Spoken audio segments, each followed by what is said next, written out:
Welcome to Wednesday and another art stream. I am not going to let this get me down, so I'm only going to be irritated about this for the length of this opening. But unfortunately, whatever's going on with the Twitch Studio Beta software did not get resolved by a reboot. I was really hoping it would. And sadly, it did not. So I'm going to address it in a different way, because what you'll see is once it moves over, or once we transition to the live, or not the live portion, the drawing portion where you can see the screen, there's going to be a green. Oh, actually, I know a way to mitigate it, which is I did the rotate thing, so it won't be green. At least it won't be the green screen effect that it was, but there's still a portion of the screen that's just there that makes no sense. So I don't know why that's happening, but I don't think, I didn't try it because I didn't want to hose anything further, but I'm relatively sure there is no way to go back to the previous version of Twitch Studio Beta. This feels like, as a lot of software and things are now, like, for example, if you have a console, if there's a update, well, for PlayStation, I don't know about Xbox with this, but certainly on the PlayStation, if there is an update to the console software, or most games, you can't play them if they're at all connected to the network. It'll just say, nope, you have to update first. And you can't go back. If you're on an older release, it won't work. I'm assuming that the Twitch Studio Beta is like that. It probably will not let you downgrade to a previous version, or it will just stop working. So I don't really know any way to fix this right now. I'll file a report with Twitch. Whether they'll even pay attention, I don't know. I'm assuming what they'll do is point at the reflector software. So I will report the issue to both sides on the off chance either one actually does something about it. But I'm not hopeful it'll happen anytime soon. So what I will probably do is, fortunately, there are layers within the Twitch Studio Beta software. So what I will do is I will find something that can occupy, because honestly, I really don't care about the background. It's okay if it's not shown. It's not the best background anyway. So what I mean, it's fine. It's serviceable because most people aren't looking at it, but it's not like it's some kind of spectacular background that I perfectly crafted to be exactly proportional to the resolution of the actual iPad as it displays on the screen. I didn't do all that. Therefore, I can figure out how to cover that up so that I don't have to worry about that green screen space every time. So whatever, not a big deal. I'll figure it out. So anyway, that's as much as I'm going to talk about it, because I don't want to make this a whole stream of me complaining about software. So let's get our starting soon thing rolling here. Ooh, right at the 3-minute mark. That was nice. Didn't really plan it that way. That's just when I clicked on it. But let's get this going, and you'll see what I'm talking about. We're going to just do a sketch that I've kind of had bouncing around in my head all day, and we're going to see how far we get. But this will not be a 20-minute stream. No, I'm planning to make this probably about 45 minutes, maybe an hour. We'll see.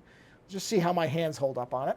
So, oh, there's the green thing, but I know how to fix that, because that's horrifically ugly. There we go.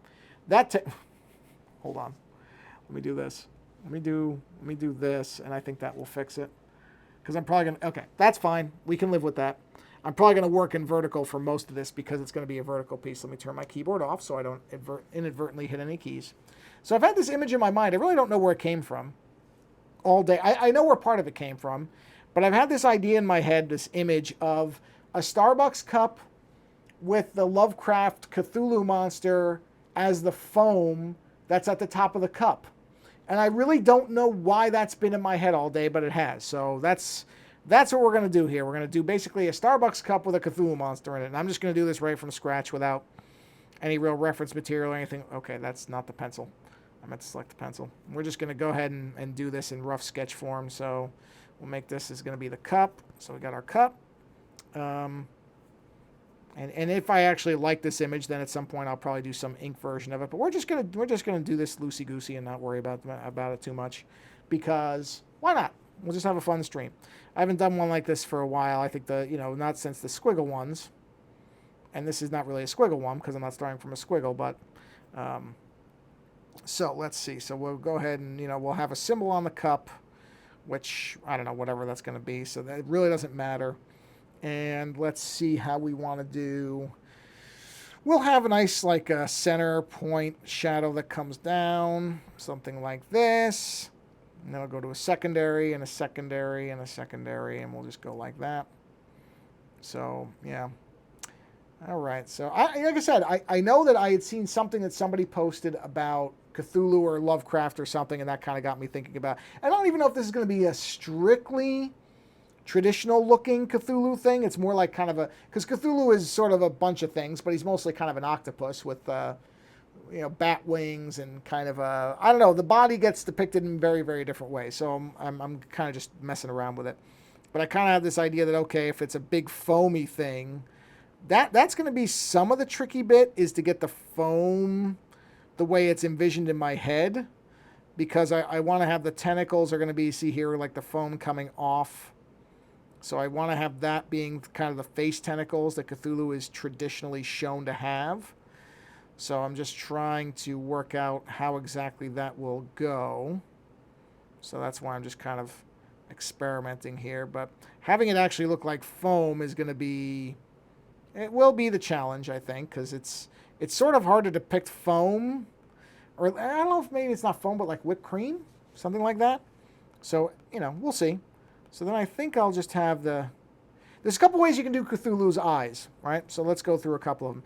One of the traditional ways is angry eyes. Eyes like this, that are angry. Angry Cthulhu, who doesn't traditionally have a mouth or really even a nose. But that's kind of the easiest way to go about it. So I think what I want to do is more of kind of a, not necessarily completely inattentive, but more of the just kind of like cosmic emptiness eyes. I don't know how that's going to work into foam.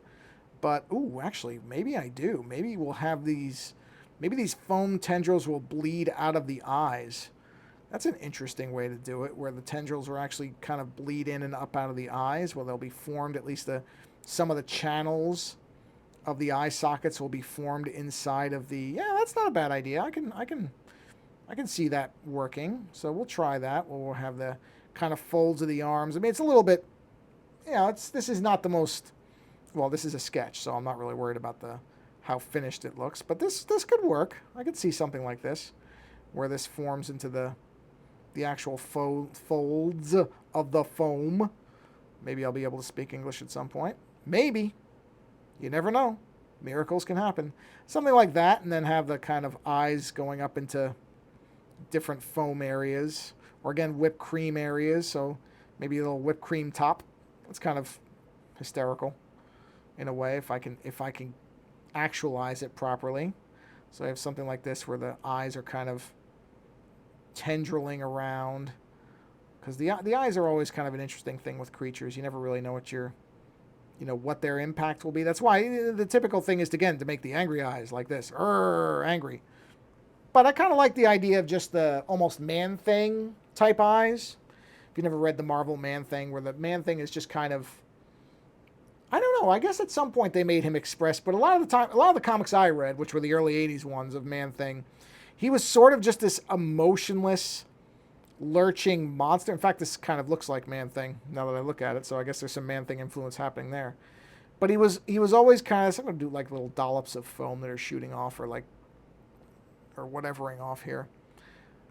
But he was this passionless creature, not passionless, emotionless creature, where he just kind of existed, and there really wasn't much else to him. So there would always be these images. So traditionally you'd see the old Man-Thing stuff. He would just kind of look like this. He'd have these big red eyes, and then he would have these tendrils that would hang down in between the eyes. So I guess this is somewhat Man-Thing inspired as well. And that was it. But that was always kind of his look, is what you see here with these big open eyes. That's usually what Man-Thing looked like. I think later they started giving it where he would have a bit of an expression, but he had no mouth. And I think the central tendril he was supposed to be kind of like Snuffleupagus with the long tendril as the nose. I think that was the idea. Now that I look at this, I think this center tendril has to come down like this. It makes more logical sense for it to be like that. I mean, I guess I could have both. I could have an extra tendril. What's the difference? But essentially, this is what I had in mind during the day. Okay, so I want to give him the little bat wings, because I think those are kind of funny. So I give him little bat wings. But those have kind of got to be, I don't know. I don't know if I'm going to make those foam. Oh, you know what they could be? I know what they can be. Hold on, let me get this back. they can be like bent versions of those little stirring sticks. You know, when you go to Starbucks, they give you those the little things that go in the cup holder or whatever for people, I guess, who go to Starbucks, which I do. So they're these little plastic things. They look like this. They're kind of little, they have a little top. I mean, you've seen versions of this in almost every coffee shop. They have a little symbol, and then they kind of come down. They have a little stirrer thing. I think that's the idea, is that you can stir the coffee. And it goes in the top of the cup like this, and it also seals it from splashing, right? So that's what the cup thing does. So I can make his wings those, and then I don't exactly know what's going to go between them, but okay, I'm going to have to make this canvas bigger. That, I like the idea of that, because I was kind of like, well, I guess I'll just give him wings, and it won't really make sense that part of him is whipped cream and part of him is I completely lost is not whipped cream.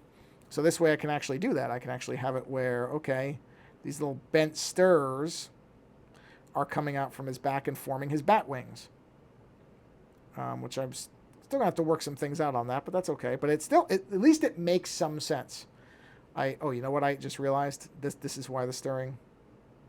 Actually, no, the stirring thing makes sense. Okay, so what would be the webbing? You know what? It can just be foam. It can just be foamy bits. It can just literally be foam that's kind of attached between this, and we can have little spots where it's coming off. And it can just be foam. Why am I so worried about whether this thing is highly realistic or not? I'm going to stop being worried about that and just make them foam bits. So they're just foamy bits, and let's put one more that comes out maybe over here, and there's the stirring end, and then I can just kind of have the detached foam stuff kind of explain why they look like bat wings. Yeah, that'll work. I'll do that. That's not bad. So I need a shorter one over here. So let's do that. Incidentally, I watched the second episode of the new Quantum Leap show. Still liking it. Still liking it. You know, it's got some trappings of modern TV that are less than great, but that's modern TV. There's exposition scenes that are really fast. I mean, unusually fast. And then there's, hold on, I'm just looking at something. Okay, no, that's all right. So let's have this wing coming back like this. And again, this is just supposed to be foam. So we'll just have droplets of foam that are falling off, or maybe they'll be dripping off like this. We'll see. Nothing here is finalized. And then, okay, so that's the wings are in the back. And I guess we should have foam that joins up in the back there. This one you can barely see it. Okay, so I mean, already in about 10 minutes, I've got the basic forms of what I was looking for, which is Cuphulhu in a cup. Cuphulhu, that's his name. Cup. I know I'm going to spell this wrong. Cuphulhu. Yeah. Now, I am going to make the cup, I think, bigger. This is very loose sketching. So let's extend that, because this cup is going to end up being bigger. I can already tell that. So we'll go ahead and say, well, we're going to extend this cup way down to here. Make it a 16-ounce cup, or, venti cup, whatever it is. And then we'll extend that down here, right? Okay, so that's going to be our shadow base. Okay. I mean, I already just kind of like this as a goofy image. I just like the idea that it's Cuphulhu made of foam and or whipped cream in a Starbucks cup. There is something that's appealing to that. And I like these kind of channels. I like the idea of these channel bits that are forming parts of the foam. And I'm going to have a trail off, because that's going to be the little whippy top of it. Because I think at this point I've now convinced myself this is going to be whipped cream. Even though really foam whipped cream, what is the major difference in terms of the image? Probably very little, if anything. Put that back. And then we'll have one that comes down here, and we'll just have this kind of stuff flowing off. Oh, and maybe we'll give them, what do they put? I think they put like little, little chocolate sprinkles. We can have little chocolate sprinkles on there. Or they'll be red because they'd be green. They'd be green sprinkles. Oh, it's going to have to be a green cup, because Cuphulhu is typically a sea monster and is often depicted as blue, green. Sometimes some artists do him in kind of a shade of black, but of course, it's sort of, when you're doing black, Cthulhu's usually not around during the day. He's usually kind of a night creature. So if you're doing black at night, generally it's kind of hard to see him, so it's usually kind of a dark green or dark blue, that type of thing. Anyway, it doesn't really matter. We'll figure that out when we get to that point. I've all done this on one layer too, so let me do a little bit more of kind of how I'm going to solidify this. because I want it to wrap around the cup. Okay, okay. I think I can actually get started with a... I think I can start putting some basic ink layers. Again, they're going to be sketchy to begin with. Ooh, not that small. Not that small. How's this one? Ooh, that's too big. Let's move you down to what? 3, I'm going to say? 3? 3's good. I do like working at kind of a bold size. Not bold like, oh, courageous. More like bold as in thick line. Okay, let's think about how we want to position the first one. Not that this really matters. This is still... I still consider this kind of a sketchy thing, but whatever. So we'll just start up here, and we'll take this dollop, and we'll just kind of... So we're just going to move this thing through here. I want it to be very big and bubbly because it's supposed to be whipped cream and or foam, so I don't want a lot of really angular edges to it. And then I'm going to have this come up, and this will go to this, and I'm doing this all in one shot, which is not advisable, but it's fine. Okay, so we'll have it stop there. Actually, that really didn't come out that badly. I have to be honest. That was not terrible. Let's fade this out a little bit just so I can get a look at the lines better. Okay. Okay, it really didn't come out that bad for doing it in one line. I normally don't do things in one line like that. Usually, if you've watched the streams, you notice I'm very careful usually with some of these lines. So that's unusual for me to do a line like that and not hate it. So we'll do a little bit of this, and this is the inner... This is more typically how I do things, where I'm being a little less...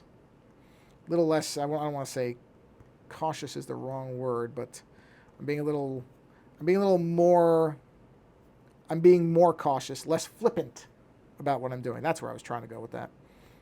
Yeah, that's not bad. I don't mind that. Okay, let's do another layer. And now I'm going to form the eye kind of behind the foam. So let's do this. And again, we'll just do big ripples, and that will circle around the eye. I'm not worrying too much about the eye formation yet, as far as making it too accurate or anything like that.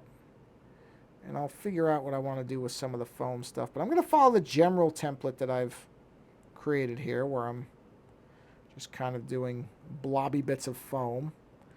I'm still all right with this. I usually don't sketch this... I mean, fast is the wrong word, but usually I'm way more... I don't know what the right way to word it is, but I'm usually not quite this from basic sketch to, okay, yeah, I kind of like the way it looks this fast. Usually it's more time is blocking out some of the stuff, but I guess because I've had this thing bouncing around in my head all day, it's just kind of easier to crank the thing out. And I see I don't like the end of that one.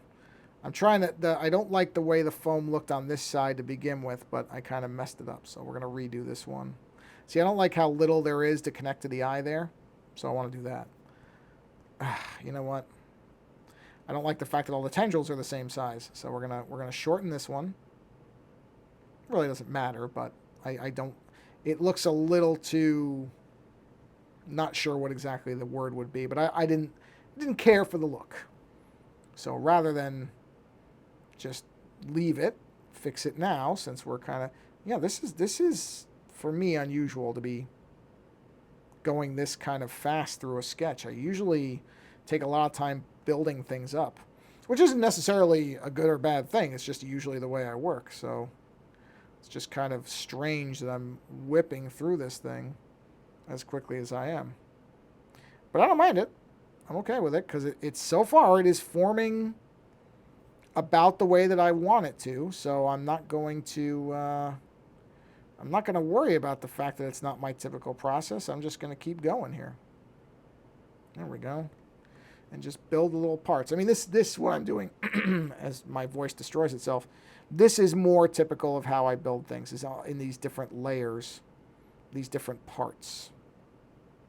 Okay, so that's got to be that tentacle, and I made a slight error there because I didn't leave myself enough room to finish that one, which is okay. Not a big deal. We're going to just go around here, and we'll have this running a little bit there, and then that also makes the... it didn't come out bad. That also makes the tendril sizes different. I want to make sure they're not all, you know what? Oh, okay, I won't say you. I wouldn't want them all to be the same level. You know what I mean? I want a little bit of differentiation on that. And that's fine where it is. I got it where I want it. So let's do another layer now. And we will make this, okay, let me think about it. I want the dollop to come up and around. Okay. So let's do this where this is coming up. Okay, and we'll flop that around a little bit. I'll figure that part out when I get to it. We can do this, and we can have another little piece coming off there. So that can come off. Let's do another layer. And we'll do this little bit of foam here. I do kind of... I'm liking the way it's forming. I mean, this is not really... This is a very, very, very loose way of doing this, which, again, is atypical for how I normally work, but I'm not minding the way that it's going, so I'm not going to complain about it because it seems to be working out all right. You know, I kind of like some of the way the eyes look and everything, and I'm going to have to clean a lot of this stuff up, obviously, but I was going to have to do that anyway. But I just kind of like the way the lines are forming on it, so I don't want to overthink it too much. Okay. I probably do need to put some center lines in here just to kind of give some kind of definition to this. So we'll do some lines in there just to indicate that this is sort of a center point of the head, but not worry about that also too much there. Just a little bit of ridging just to indicate where the in between the eyes part is. Okay, so now let's see which lines are those. Okay, so let's go ahead and do, because I do want these to kind of have outlines to them and they can just die off like that.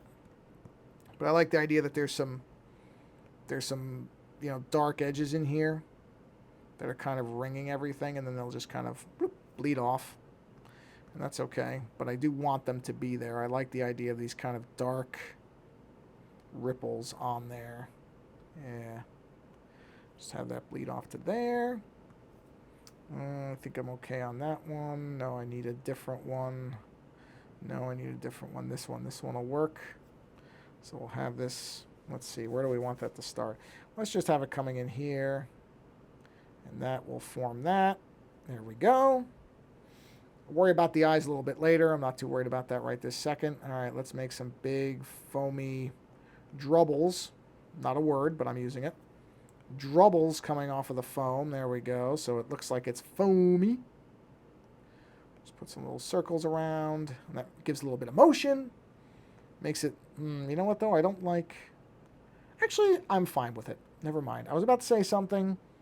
I'm not going to even bother. It's perfectly fine. We're doing good here. So I am going to make these a little straighter because I don't know if it's very obvious that these are supposed to be stirs. So I'll put little dents in them. But I want to, and I'll make sure I exaggerate the ends because that's what the actual stirs look like. They look like that. There we go. Because I don't know if they really looked like stirs before. Yeah, like this one doesn't look like a stir at all. I don't know what it looks like, but it doesn't look like a stir. Fine, because that was the sketchy version of it, so I don't really care, but, you know. I do want it to be recognizable to people who know what they are, that they are, in fact, stirs. There we go. I wonder if I can give myself enough space on the other side. Let me do a little bit of an expansion on the canvas right there. Bear with that a minute. Okay, so let's see here. So we will do... The only thing I didn't really do with these, which I would like to have, is have them have a little bit more of a sense that they're going backwards. I'm trying to flatten the heads out a bit to give that indication, but I'll probably have to do it with shadow.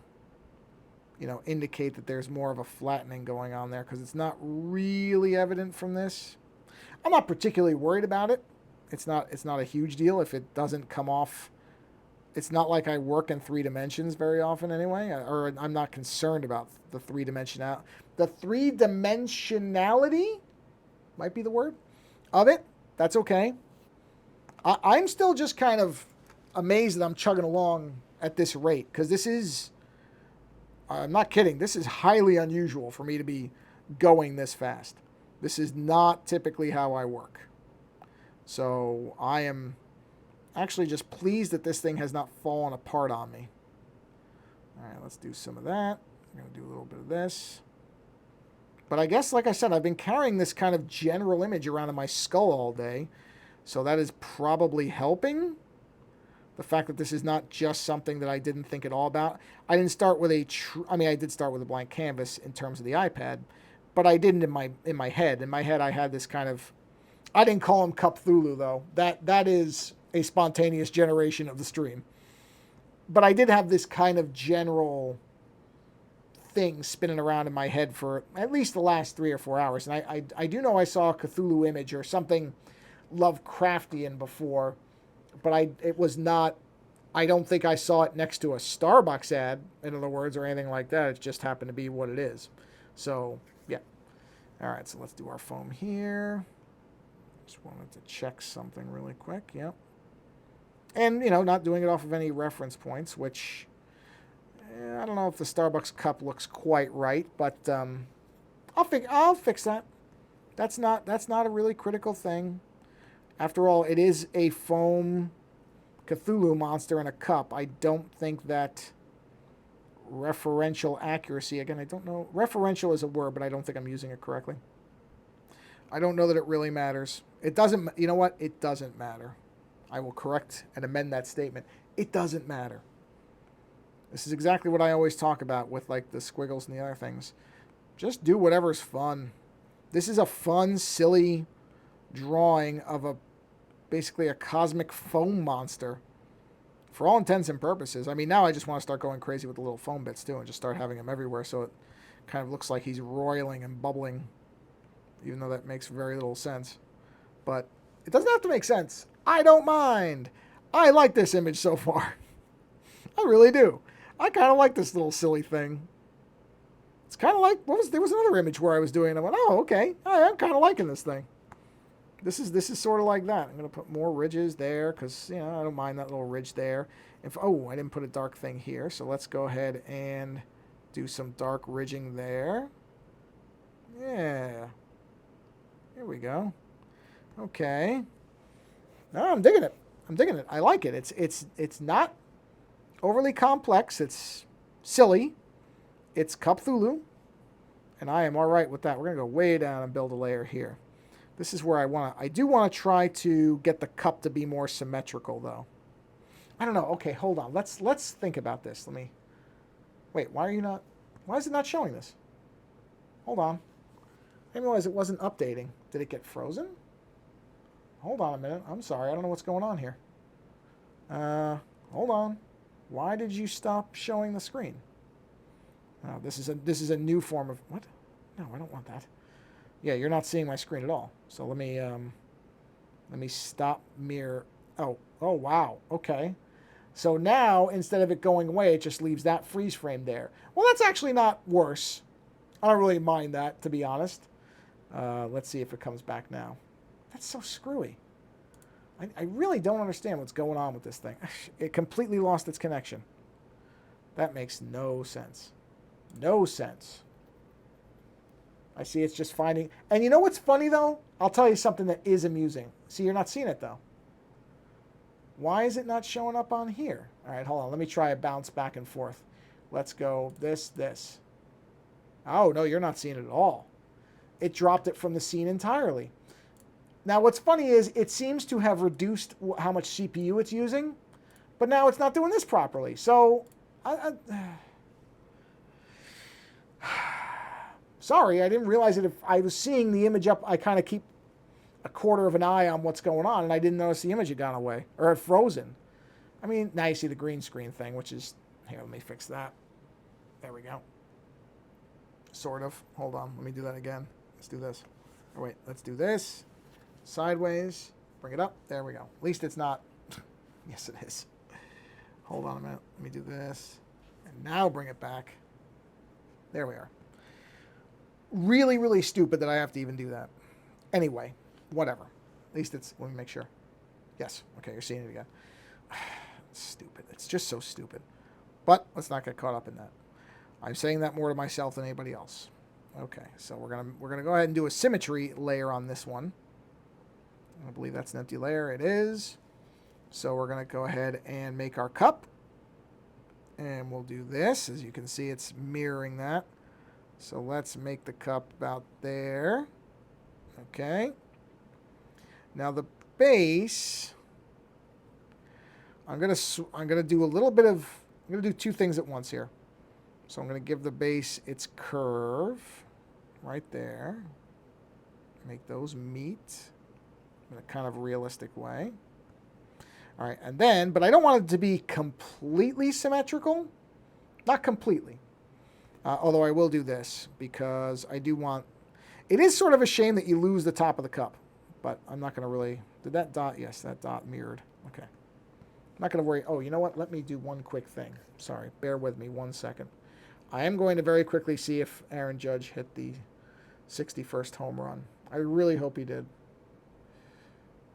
Nope. Doesn't appear. No. I don't see that he has. What a shame. They're just not going to let him. They're just not going to pitch to him. I'm sorry. This is not meant to be the Yankees stream either. All right, here we go. So, we'll do the circle of the cup because you are going to see some of it. So we'll follow this line.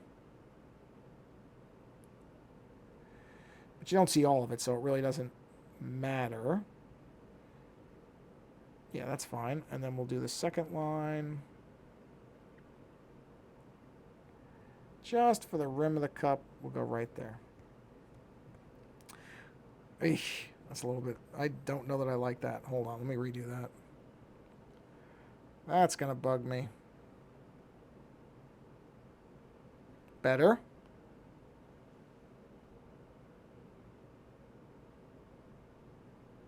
Better. Okay. That I'm okay with. That I'm okay with.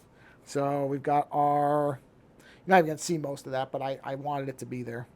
Okay, so at this point, I don't think we need a symmetry assist anymore. Thank you very much, Procreate. Let's turn that off. So now we'll go down here. Now that the symmetry's off, I do want to give the base of the cup a little bit of a kind of a flair to it. Just a little bit to give it that sort of life, lived look. So it doesn't look like I did just a symmetry thing on it. So we'll just give it a little bit of a, just enough that the bottom is a little different. Doesn't have to be massively different. All right, let's punch a new layer in here.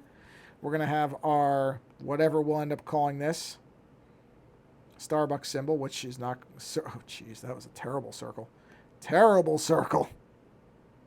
Okay, let's see how that looks. Well, I mean, it's going to be assisted, so I know how it's going to look. All right, so there's our, is that big enough? No, we're going to make it bigger. Hold on. All right. Let's make it bigger because the cup is big. So let's just go ahead and make it nice big. I don't remember how much. I'm so used to looking at it with the little sleeve on it that I don't even know what the dimensions. But I think it is about midway up the cup. I think that positioning is more or less correct. So we don't need that anymore. So there's the basics. It's amazing that this went this far, really, that we've gotten this much out of it in about 30. Yeah, because I started the transition at about 3 minutes. So we're at the 30-minute mark. So really, I'm pretty pleased with the fact that this got this far. I really am. All right, so now let's do a little bit of cleanup. Now this is going to be a nightmare because of the way I had the layers like this. I thought I was going to do another sketch layer, and of course I didn't because I'm a dope. So let's turn the cup off. Let's turn the circle off. Okay, so let's try to do the masking thing. Because I know that's supposed to be better because it's non-destructive. So let's go ahead and see if we can mask all these layers. So masking is, okay, got it. So where is this? Oh boy, there's so much in here. Let me turn all these. Okay. So actually, does this line even need to be masked from anything? I don't know that no, I don't think it does. I don't think we care about the mask. Clear. Or how do you remove the mask? Delete the mask. Okay, yeah, I don't really need a mask for that layer. That layer is fine. This layer, let's take a look. Oh, I think I need the one. Okay, so I do need to mask this layer, a bit at least. So we're going to mask right there. Let's see, what else? What else does this layer need masked?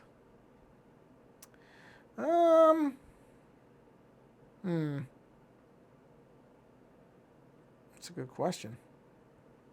Okay, we definitely need to... No, there's nothing... Geez, there's nothing there either. Let's just keep turning things on and see where we are with this. Problem is I did this all in such... Oh, no, okay, that doesn't really... I don't know if this needs a mask either. I don't know that it does. You know what? I'm not going to bother with masking. This is supposed to be a fun one, right? So why am I even bother with masking? I've got the lines where I want them. Anything that I need to fix, I'll just fix. This is not a client piece. I'm not doing this for pay. I'm doing this for fun. I can redo these lines. This is not a precise image. So we're just going to wing this. All right, let's go ahead and I'm going to add more. I already know I'm going to go in and add more lines too. So this is not going to be a finalized. This is not the final form that these lines will take. So I am not going to concern myself that much with this. That does need to be erased right there. Okay, let's see. All right, just keeping an eye on things. Okay, that does need to be erased right there. Because I... Oh yeah, look at that. Did I forget to turn that layer on? I did. Okay, that makes more sense. I was going to say, certainly seems like there's supposed to be more lines there. Okay, so now we'll erase that little thing. Let's see. What else? What else? That. Okay. This needs to go. Okay. Let's see what else we got here. That's fine. Where's that line? Where is this tendril line? I might as well do it while I'm right here. There it is, right there. Yeah, this is the one I was doing the mask on. Let's just get rid of the mask. We're just going to do this the way I've always done it before. Again, if this was for, you know, something where I was, you know, had to keep track, it'd be a different story. But it isn't, and I'm not going to worry about it. I'm going to have to do more lines too. So that's what I mean about it. Really doesn't matter. Because a lot of these lines are going to get, not redone, but I got to do more to them.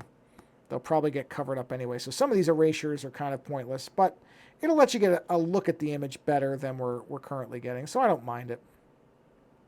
Okay, so this is the wings.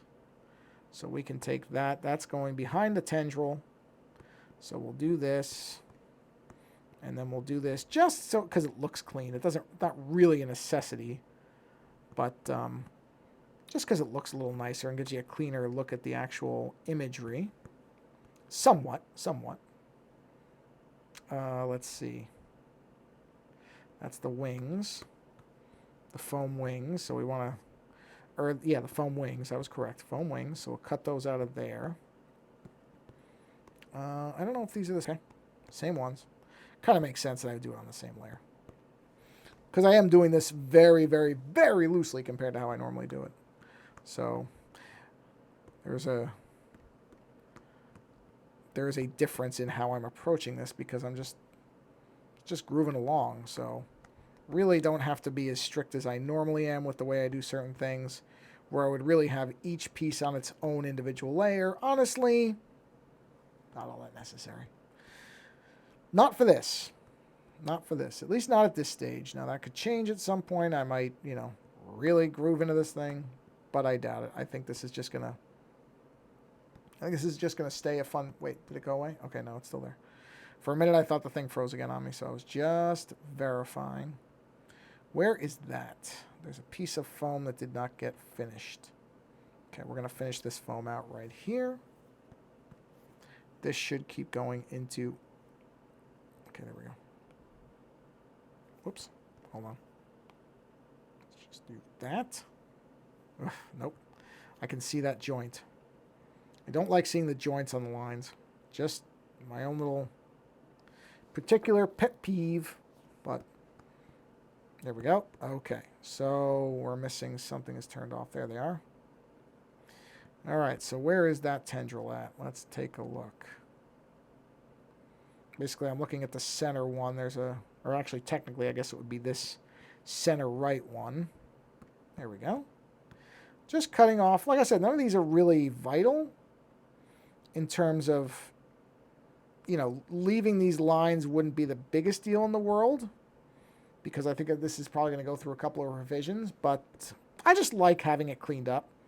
I think it's more appealing to you to watch as well visually, just to see where the clean lines are. But it actually doesn't hurt anything to have those there. It's really not affecting anything.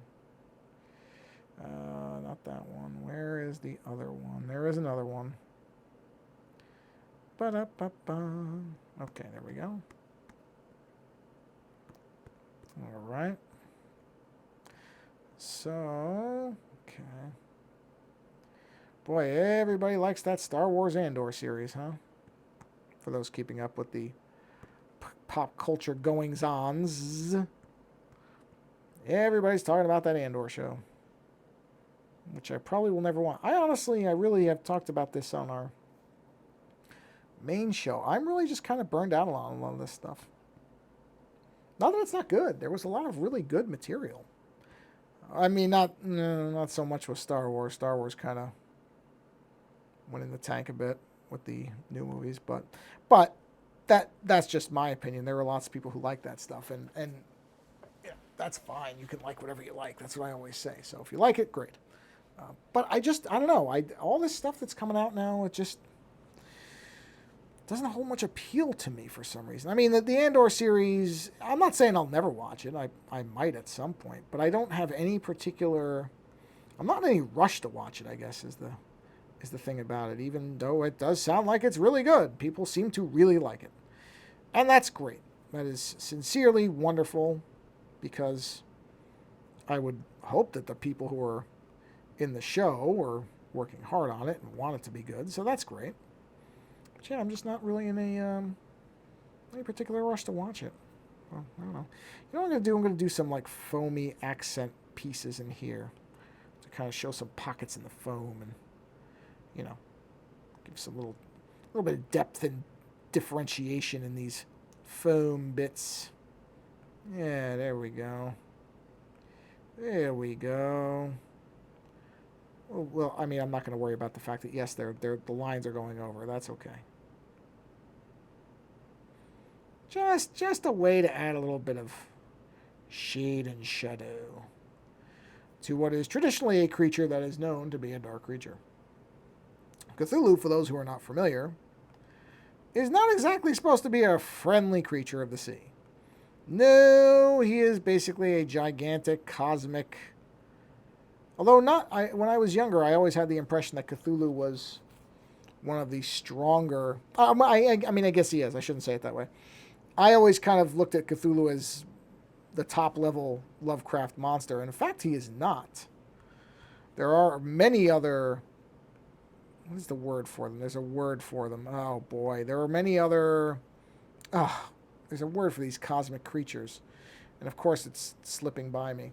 Whatever they are, there are others that are more powerful than Cuphulhu is. In some cases, far more powerful. I can't remember what the most powerful one's name is. But there is one that is described, I think, in Lovecraft's work as being the strongest of all. And I cannot remember. I don't think it's the one that's from Color Out of Space. I don't think it's that one. I mean, there's a lot. There's a lot of ancient ones. It's not Dagon or Dagon, however you're supposed to pronounce that. That's the fish. Actually, no, I'm sorry. I think Cuphulhu is the Dagon stuff. I think that's the fish people, I think, do worship Cuphulhu. I don't remember. I haven't read all of Lovecraft's stuff. There's a lot of it. And honestly, none of it will probably appeal to me as much as at the Mountains of Madness. Such a great story. Such a great story. I mean, I look, I'm not going to be able to dispel the fact that Lovecraft had some admittedly terrible aspects to his personality in terms of his prejudice towards different people. I can't do anything about that. I really can't. And I'm certainly not telling anybody that they should ignore that if it is bothersome to them. And it is at times very, very present in the literature, and there's really just no way around it. So I understand that for certain people, reading off the table. And I don't blame them. I don't think... Because there are people who say, oh, well, it's great literature, though, so you should really just kind of get past it. No, I'm not going to tell anybody to get past anything. You have to decide what your tolerance for different stuff is. And I don't find that to be, I don't think it's a bad thing that not everybody has to engage with material that is going to bother them if there is not some, I don't know what the word is, if there's not some kind of beneficial aspect to that experience. So for example, you have to learn about difficult things in school because it's important to understand history so that you don't do the same things or that you recognize these things when they happen again. That is a necessity, or it's something where you understand why, yes, these are not pleasant things, but we have to occasionally be able to look at them because they are instructive as far as what can happen. So I get that. I'm not one of these people who thinks that you can't teach anything that's sensitive. You absolutely have to.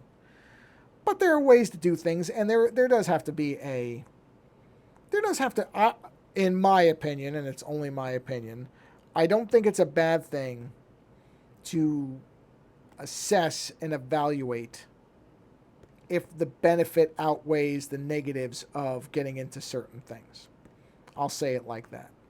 So do I think that having to really engage with something like the Holocaust is beneficial? I think it is. I think there does have to be an understanding because it's so easy with time and distance from events to forget, you get used to things being good, which, hey, it's great when things are good. I mean, that's ideal, obviously, is, you want, okay, no, I did that wrong. There we go. Everybody wants the good times to keep lasting. We all do, but they don't. And part of what allows those better times to happen anyway is the understanding of what bad times look like. So, yeah, I think some things you have to, this is a very, very, very, very, very long and protracted way of me saying, I understand why there are groups of people who will never read Lovecraft. And I'm not trying to convince them that they should just because I happen to love the story at the Mountains of Madness. But I do love it because I think, for me anyway, what works very well is that the story itself, and I'll summarize it for you.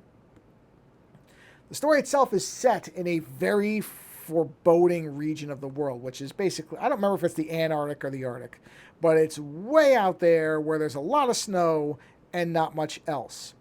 And one thing that I absolutely love, a storytelling technique that has always appealed to me, is when some big event has already happened, and now there's groups of people trying to figure out what exactly caused it. Now I got to do a little bit of retconning here because that that angle doesn't look right at all. So we're going to have to try to repair this as best I can and give it like a thin...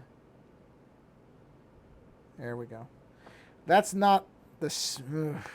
It's worse than I thought. Bear with me. I'm going to try to fix this. Ooh. I had it right up to the end. But that arc was no good. There, I think that's better. I think this will work. Not going to sweat it. That's fine. So anyway, the story essentially starts where there's a team of people who arrive up in this Arctic region or this Antarctic region. Sorry, I'm just getting a text from a friend of mine. Just saying, somebody who lost their grandmother. Sorry to hear that. It's always sad when people lose relatives that they're close to. Anyway, so they get up to the Arctic, and they find that the people who were there are missing. And so they start looking around, and eventually they end up in the mountain of the Mountain of Madness, and they start finding that there's some weird stuff in there, which is sort of a traditional Lovecraftian element, is ordinary individuals or, ordinary humans in terms of non-superpowered or mystical beings they start finding that there's some weird stuff happening around them, and they are compelled to investigate it. That's kind of very, very classic Lovecraftian trapping as the idea of these basically normal people again ending up in extraordinary situations. And so they find that they're, oh, that's a sweet picture. A friend of mine just sent me a picture of her and her grandmother. That's a nice picture. That's a sweet picture. I'm just saying that. Sorry, I don't mean to be texting while I'm streaming. That's terrible, terrible streaming etiquette. Okay. So yeah, that's a very common thing with Lovecraft is these ordinary people like Dagon and other stories where ordinary people or they either get a mysterious letter or they are driving through town and they notice something is off, and then before you know it, it's, you know, some kind of cosmic entity that very often doesn't care.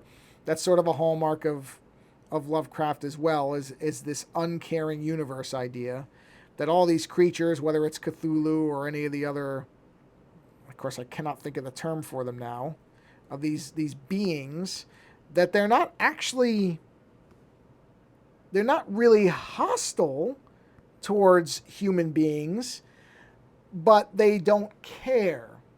So the negative consequences of the encounters are not because these beings are actively trying to harm human beings or the world.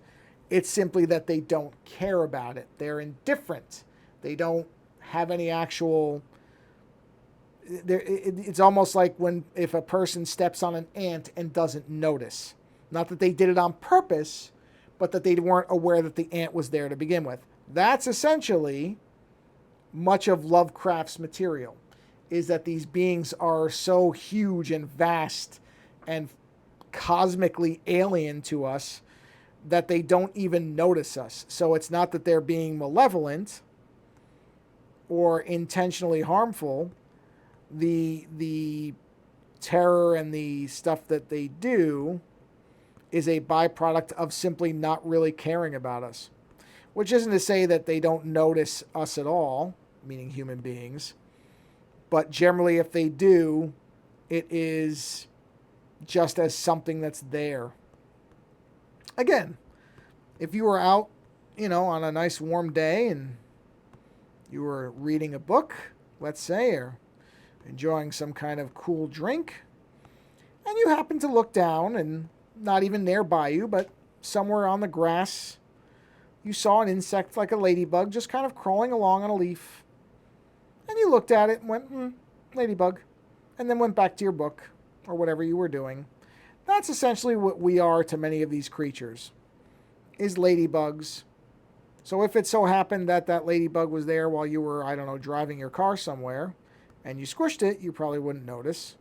But it's not because you were actively being mean to the ladybug. It simply was not a factor in what you were doing. And that's how we are to these creatures. We are simply things that are around, or even more to the point, dust mites. If you were taking the sheets off your bed, of course, in most beds, in most homes, there are dust mites. These are small living creatures. They're on your skin. They're all over the place, frankly. But dust mites are a present thing. They're all over the place. But you wouldn't not wash the sheets on the bed because you knew that there might be a couple of dust mites on it. No, you're still going to wash the sheets because the sheets need to be washed. So it's not that you're trying to kill the dust mites. You're not trying to harm them.